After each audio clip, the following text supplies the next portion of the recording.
Well, greetings everybody, and welcome to another fun-filled episode of Tim Time Projects. So today, my bench is getting kind of full of all the crap that I haven't finished. Have a Cambridge SOUNDWORKS. Looks to be, I guess it's a radio CD player, and you can park an MP3 device up top there. And so what happens is, I'm going to find out what happens. Plug in a power supply. It uses one of these types of power supplies, 18 volts, 3.3 amps, which is kind of big, but apparently it's taken a power supply hit, or power line hit rather. Here we go. That plugs right in the back. It was I think the power went out or something, or it came back on at the residence, and this was acting real funny when it came on. Like the lights would randomly come on and go up and down, and doesn't seem to do much of anything right now. Leave it on for a few minutes and see what it does.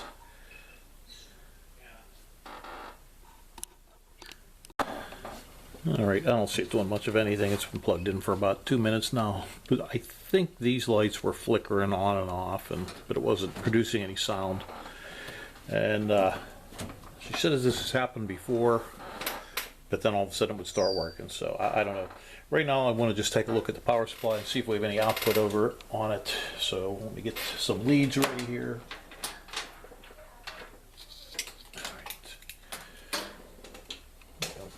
Here, and we'll zoom you in over here onto the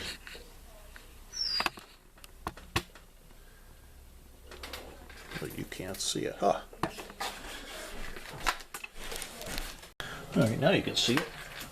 So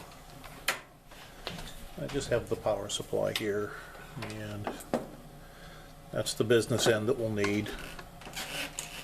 We will just stick our voltmeter like so. We'll put that. Actually, we'll put this on the outside. Now, let me grab an alligator clip. It'll just make life a little easier.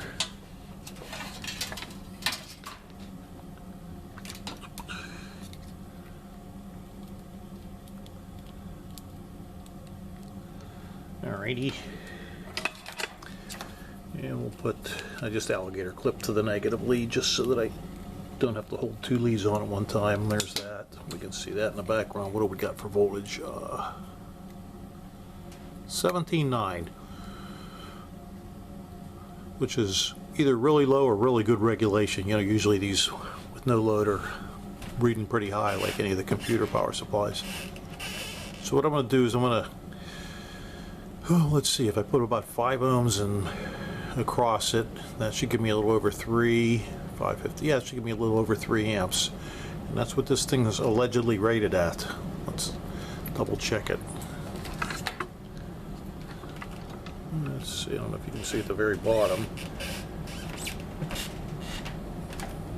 18 volts, 3.3 amps at the very bottom it says. So let me grab a resistor, we'll throw that in parallel and see what we get. Alright, I know I got a total mess here, but as I bring things up and down, they end up laying here on the bench till I put them away, and it's going to go back upstairs. But alright, here's 10 ohms in parallel. That'll give me 5, and I have the green lead going to that, and I guess we'll have to take the red lead and we'll put the red lead from the meter on that side. Let's see if we can get everything in the picture. I don't know if we can or not. Well, that's not, I guess, as important as this. Let's see what we get now when I take this and put this. Well, is this how we want to do it? I guess so.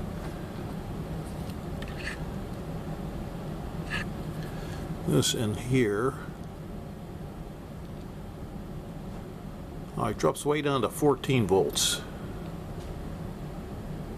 14.1 volts.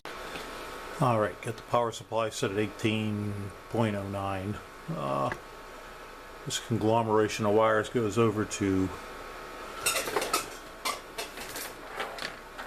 this jack here, which in theory should have 18.9. So now I'll bring it over this way. Let's see what happens when we plug it on. Plug it in, and then I'll bring the current up on it.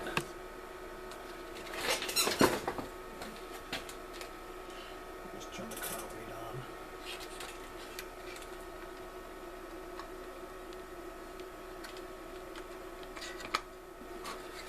Alright.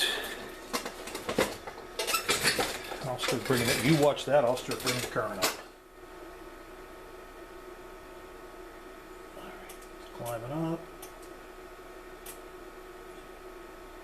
Getting 18 point something. Wait, just drop back down. Alright.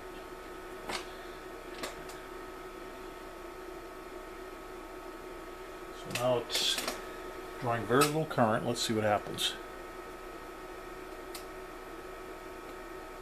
I don't know how you turn it on. Alright. I didn't do anything but turn the power back on and off.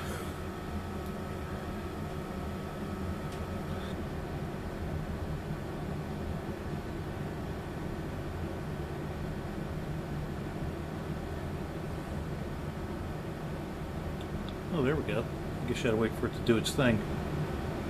Insert iPod. Do I get other options? Oh, neat.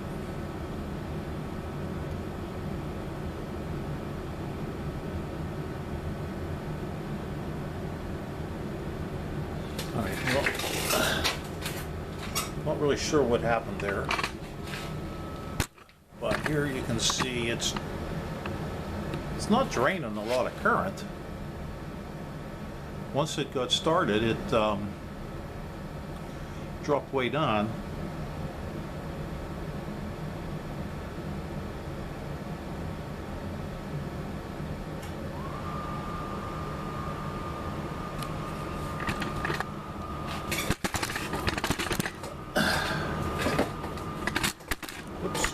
Here. So that being said, I'm going to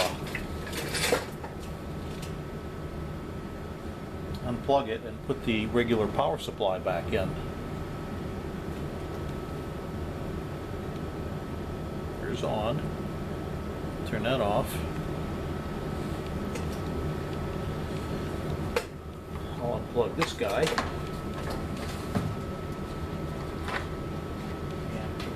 Standard, where's it at?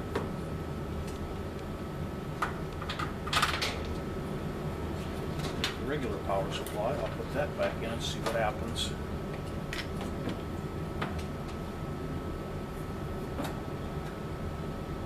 Of course, all the wires are wrapped around it. That's what happens when you get your bench all cluttery.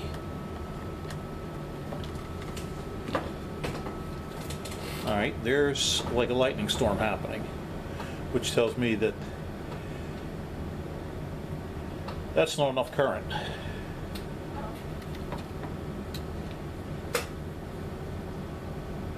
Alright. So,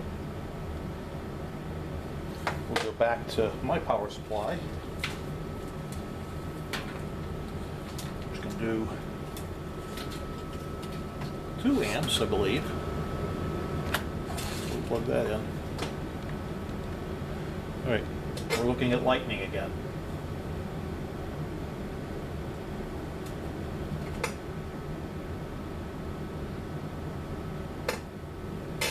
My power supply is not even really showing any drain. Very interesting.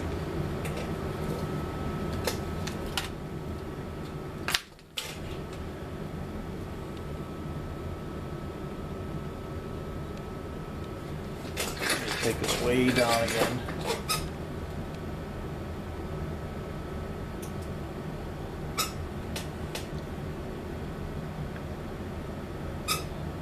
Bring it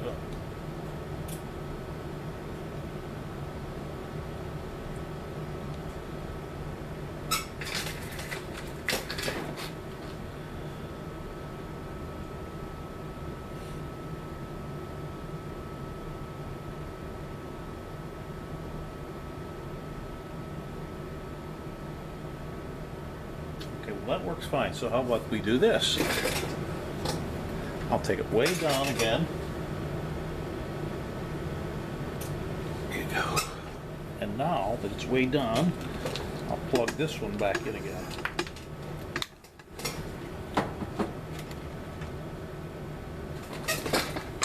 Close that one's out. Here goes the factory one in.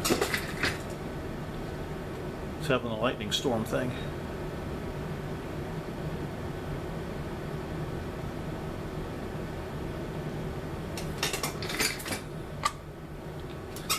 Let that do its thing here.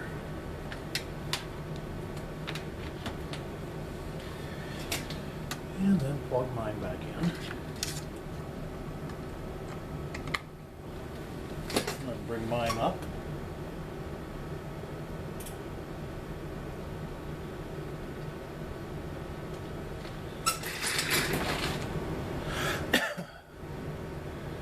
Yeah, it looks like it gets a little bit of a surge when it first comes up.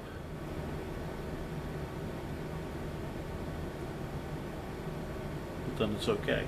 So I'm going to try and not gently bring it up. I'll just basically go from on to off. So let's see what happens there. Power supply off. Power supply on.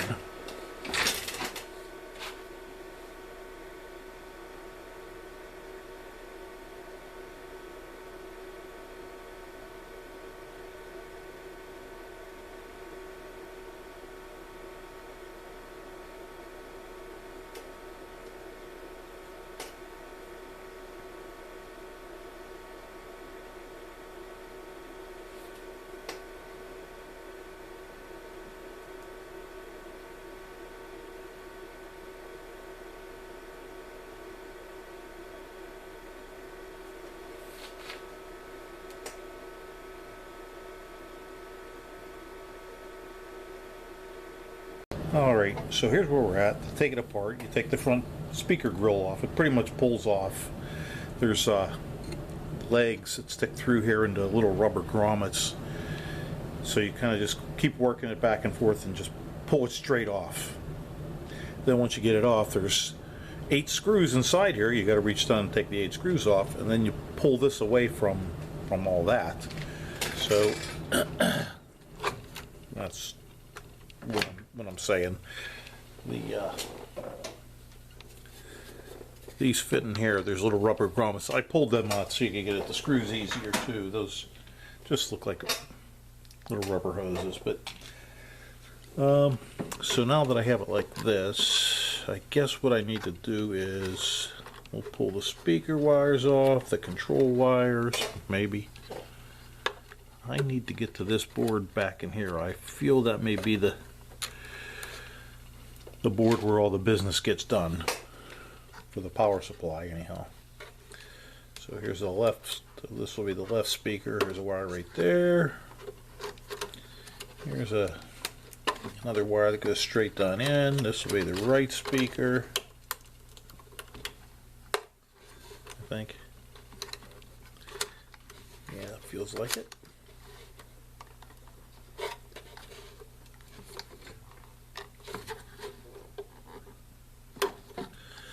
So now I have some ribbon cables to get out. Let's see that. Those plug way in inside there.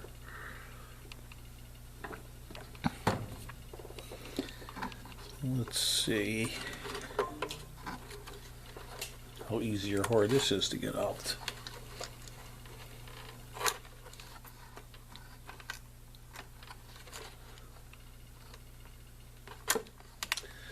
Here's one ribbon cable pulled out.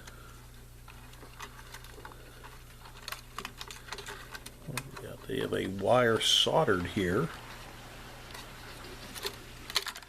just like a shield wire. So let's see about pulling this ribbon cable out of this side. That ribbon cable pulled out like so. There's another wire here, black, white, and red down at the bottom.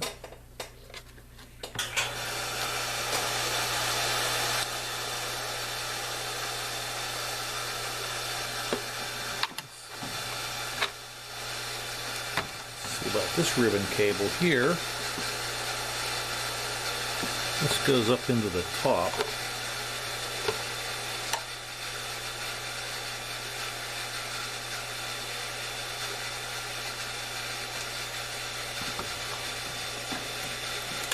Way back in there. This looks like it's going to be a connector and not just a pull-out type cable. So the only thing left will be this ground wire here. And we'll heat up. I don't know about getting it that hot though. I might just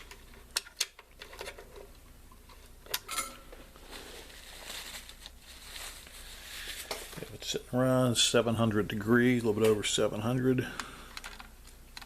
We get out of here. Got that off pretty quick. Now this should be able to get out of our way. Alright, so what I'm looking for here, some kind of circuitry like that Keep Alive that sends the 5 volts out to the power switch. And the reason I'm thinking that is because when I slowly bring it up on the variable power supply it works, but when it gets the instant voltage, the 18 volts, it just flashes and flashes like. So there's some mode that it's not able to go into. Now let me see if I can figure out how to get this, all this crap out of here.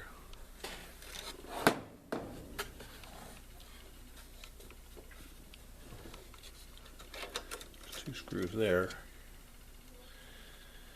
It'd be nice if that's the only 2.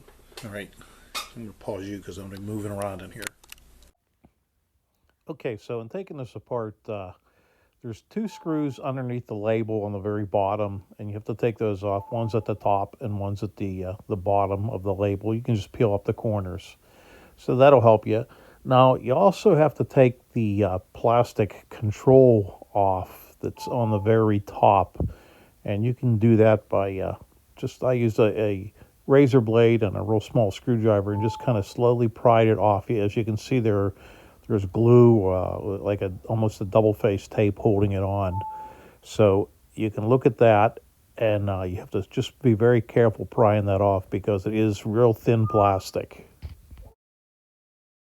Now that last one was taken out of order because you have to take these 2 screws out there that are at the very top. There's one on each side, the very tiny little Phillips head screws.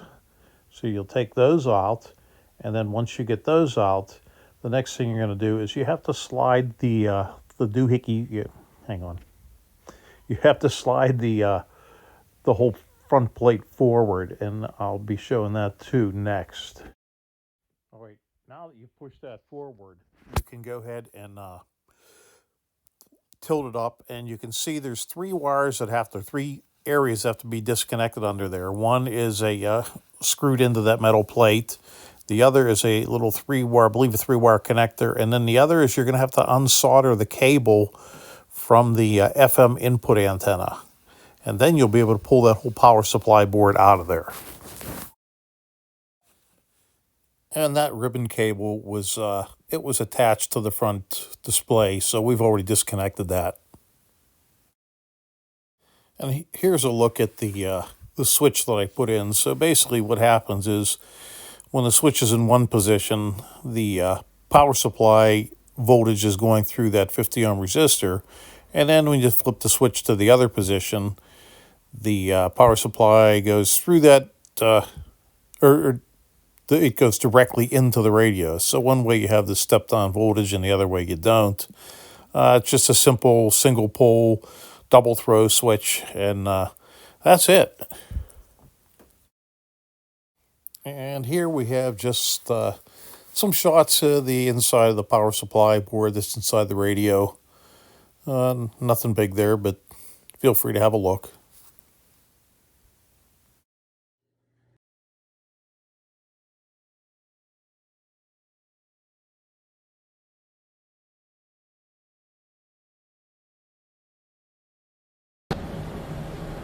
All right, here we go with all the test leads and everything out of the way. It's in the resisted position. So let's see what happens here. Just plugged it in. It's come on. Now that it's on, I'm going to switch it quickly to the other position and let it continue booting up. Any minute now the water is going to kick back on from the water pump, so I'll probably be muting through all this as well. Takes, like I said, about a minute for that thing to kick on.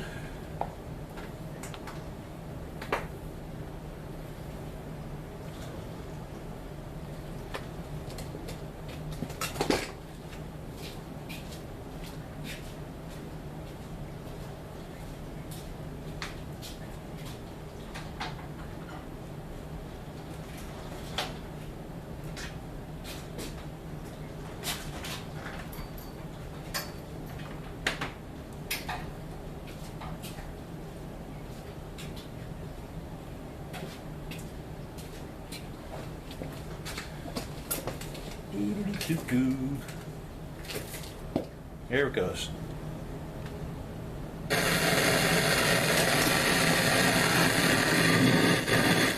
you know I ain't lying. Damn right, you one of them girls. Okay. Well, you know what'll happen there. There's the water pump. Okay.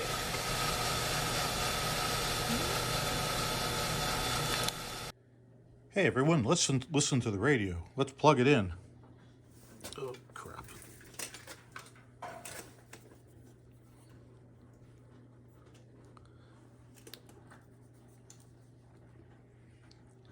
Hey, what's all that crazy flashing it's doing? I don't know, it won't start. Okay, well let's unplug it for a minute or two. Not fully a minute, but we'll go for 10 seconds. That was before the Tim Time 2-stage power supply. Now, with the Tim Time 2-stage power supply, first, push it down into the start mode. Now, plug it in again. As it boots up, it's booting up. Now, push it into the run mode. Now, we're going to let time elapse here because this takes forever to start up. Thank you, Tim Time Projects. You saved the day again.